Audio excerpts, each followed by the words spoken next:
بسم الله الرحمن الرحيم. ألف لام را كتاب أحكمت الآيات ثم فصلت من لدن حكيم خبير ألا تعبدوا إلا الله إنني لكم منه نذير وبشير وأن استغفروا ربكم ثم توبوا إليه يمتعكم متاعا حسنا إلى أجل مسمى ويؤتي كل ذي فضل فضله وإن تولوا فإني أخاف عليكم عذاب يوم كبير إلى الله مرجعكم وهو على كل شيء قدير ألا إنهم يسلون صدورهم يستغفون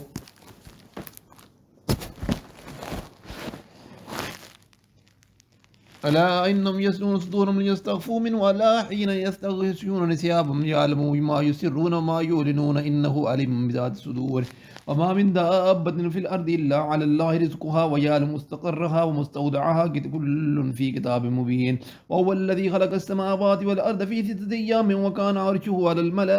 الماء ليبلوكم أيكم أحسن عملا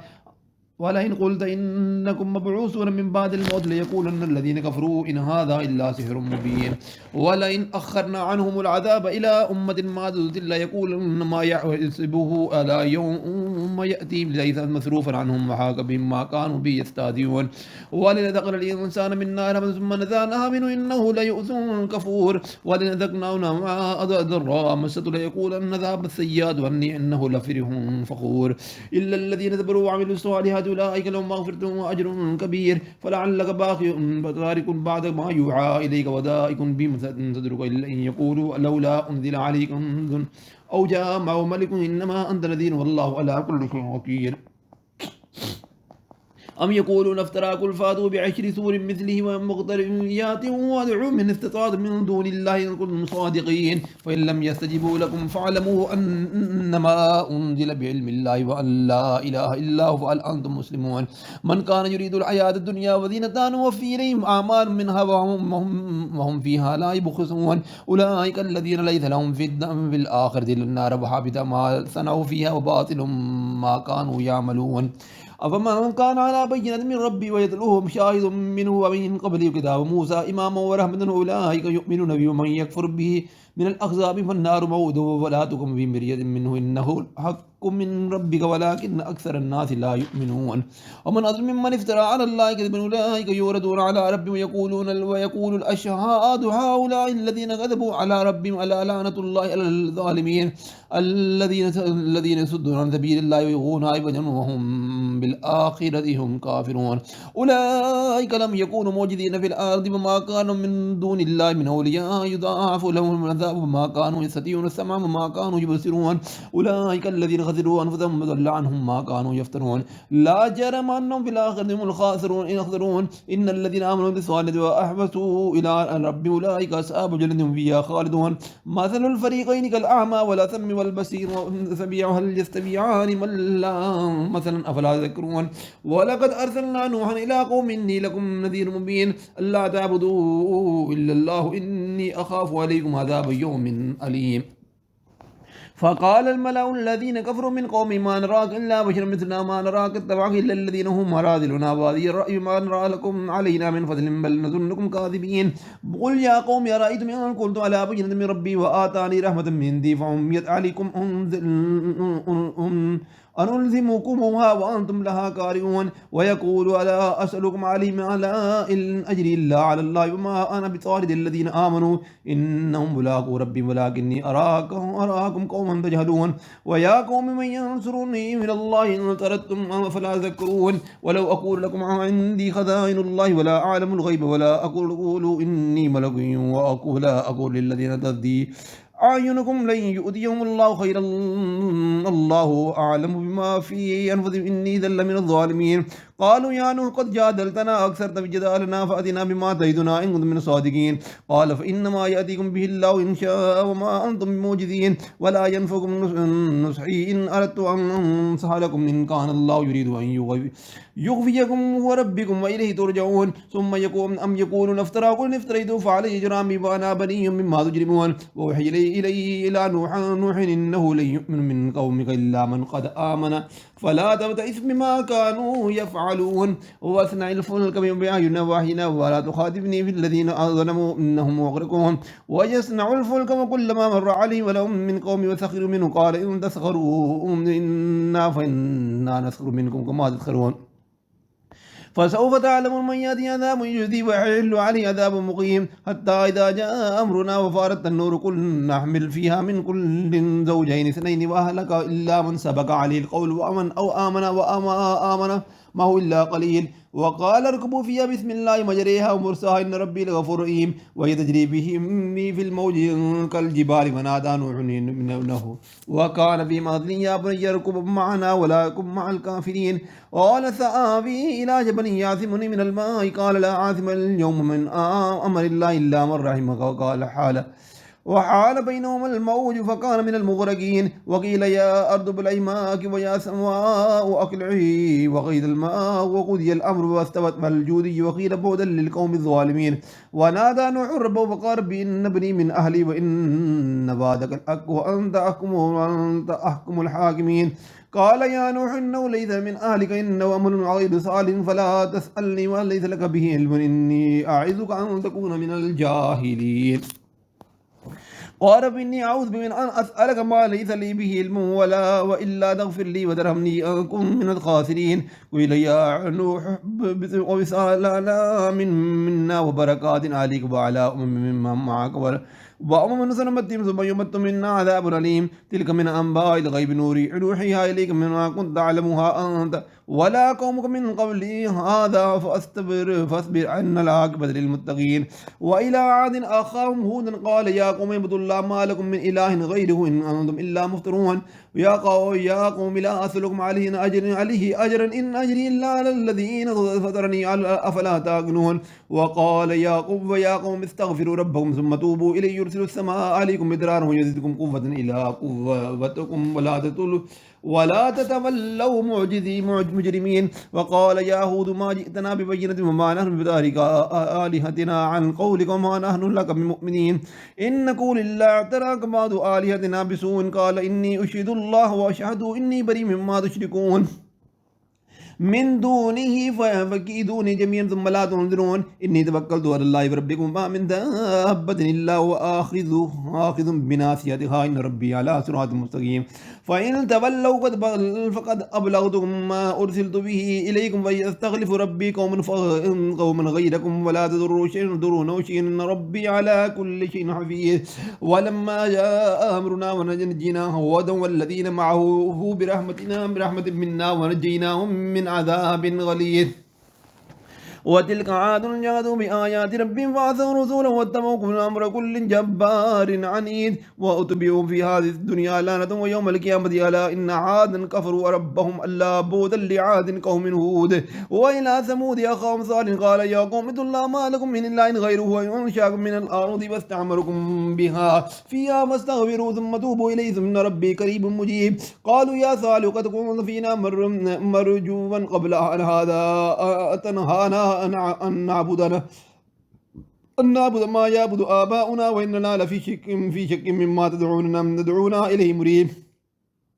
قال يا قوم أرأيتم إن كنت على بينة من ربي وآتاني من رحمة فمن ينصرني من الله إن عصيته وما تزيدونني غير تأثير ويا قوم هذه ناقة الله لكم آية فذروها تأكل في أرض الله ولا تمسوها بسوء ويأخذكم عذاب قريب فعقروها فقال تمتعوا في داركم 3 أيام ذلك وبعد غير مكذوب فلما جاء أمرنا نجينا صالحا ولا الذين آمنوا رحمة منا ومن خزي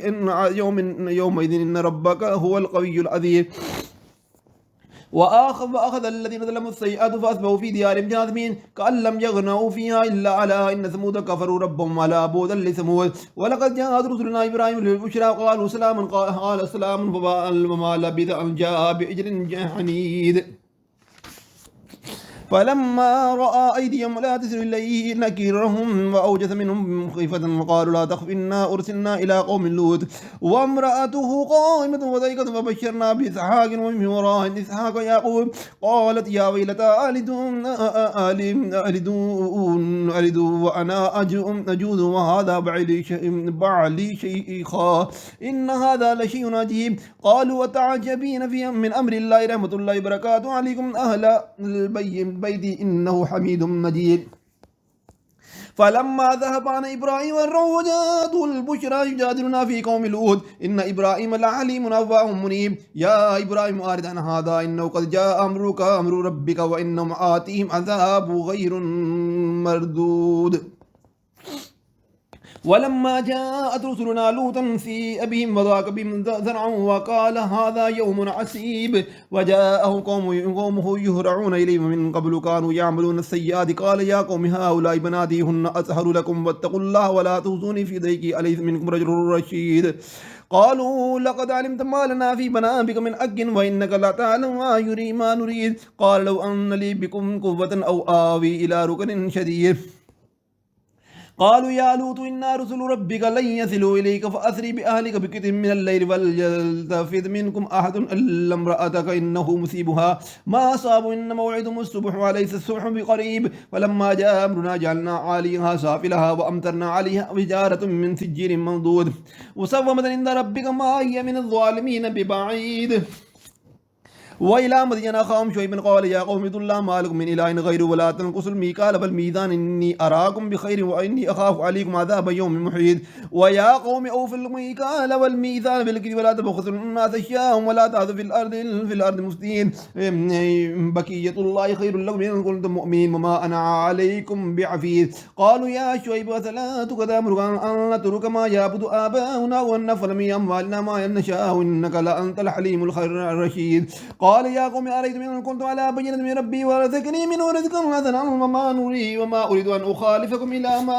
أنهاكم منكم إن أريد إلا الإسلام ما استطعت وما توفيقي إلا بالله عليه توكلت وإليه أنيب ويا قوم لا يجرمنكم شقاقي أن يصيبكم مثل ما أصاب قوم نوح أو قوم هود أو قوم صالح وما قوم لوط منكم ببعيد واستغفروا ربكم ثم توبوا إليه إن ربي حميد رحيم ودود قالوا يا شيخ ما نفقه كثيرا مما تقول وإنا لنراك فينا ضعيفا ولو رأتك لرجمناكما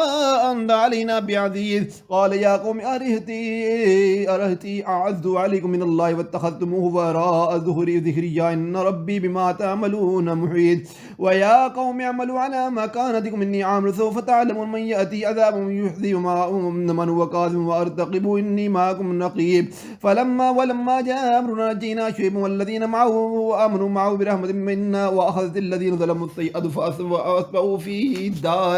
ديارهم جاثمين كأن لم يغنوا فيها ألا بودا لمدين كما بعدت ثمود ولقد أرسلنا موسى بآياتنا وسلطان مبين إلى فرعون وما لم يتبعوا أمر فرعون وما أمر فرعون برشيد يقدم قومه يوم القيامة فأوردهم النار بئس الورد المردود مورود واتبعوا في هذه اللعنة ويوم القيامة بئس الرفد المرفود ذلك من إنباء القرآن نقص عليك منها قائم وحديد أما ظلمناهم ولكن ظلموا أنفسهم وما أغنت عنهم إلى آلهتهم التي يدعون من دون الله من شيء لما جاء أمر ربهم وما زادهم وغير تبيب وكذلك أخذ ربك إذا أخذ القرى وهي ظالمة إن أخذه إليه أليم شديد إن في ذلك لآيات لمن خاف عذاب الآخر ذلك يوم يجمع له الناس وذلك يوم مشهود وما نؤخر إلا لأجل معدوم يوم يأتي ألا تكلم نفس إلا بإذنه فمنهم شقي وسعيد فأما الذين شقوا في النار لهم فيها زفير وشيء خالدين فيها ما دامت السماوات والأرض إلا ما شاء ربك إن ربك فعال لما يريد وأما الذين سعدوا ففي الجنة خالدين فيها ما دامت السماوات والأرض إلا ما شاء ربك عطاء غير مجذود فلا تك في مرية مما يعبد هؤلاء ما يعبدون الله كما يعبد آباءهم من قبل وإنك لو مفهوم نثيم غير منقود ولقد آتينا موسى الكتاب واختلف فيه ولا كلمة سبقت من ربك لقضي بينهم إنهم لفي شك منه مريب وإن كل لما يوفيهم ربك أعمالهم إنه بما يعملون خبير فاستقم كما أمرت ومن تاب ومعك ولا تدفعه ولا تطغوا إنه بما تعملون بصير ولا تركنوا إلى الذين ظلموا فتمسكم النار ما لكم من دون الله من أولياء ثم لا تنصرون وأقم الصلاة طرفي النهار وزلفا من الليل من الجنات يذهبن سيئات ذلك ذكرى للذاكرين واصبر فإن الله لا يضيع أجر المحسنين فلولا كان من القرون من قبل أولي بقية ينهون عن الفساد في الأرض إلا قليلا من أنجينا منهم واتبع الذين ظلموا وأترفوا فيه وما كانوا مجرمين وما كان ربك ليهلك القرى بظلم وأهلها مسلمون ولو نشاء ربك لجعل الناس أمة واحدة ولا يزالون مختلفين إلا من رحم ربك ولذلك خلق أمة كلمة ربك لأملأن جهنم من الجنة والناس أجمعين وقل نقص عليك من أنبياء الرسل ما نثبت به فؤادك وجاءك في هذه الأقوى موعظة وذكرى للمؤمنين وكل الذين لا يؤمنون اعملوا على مكانتكم إنا عاملون وانتظروا إنا منتظرون ولله غيب السماوات والأرض وإليه يرجع الأمر كله فاعبدوه ولو توكل عليه وما ربك بغافل عما تعملون.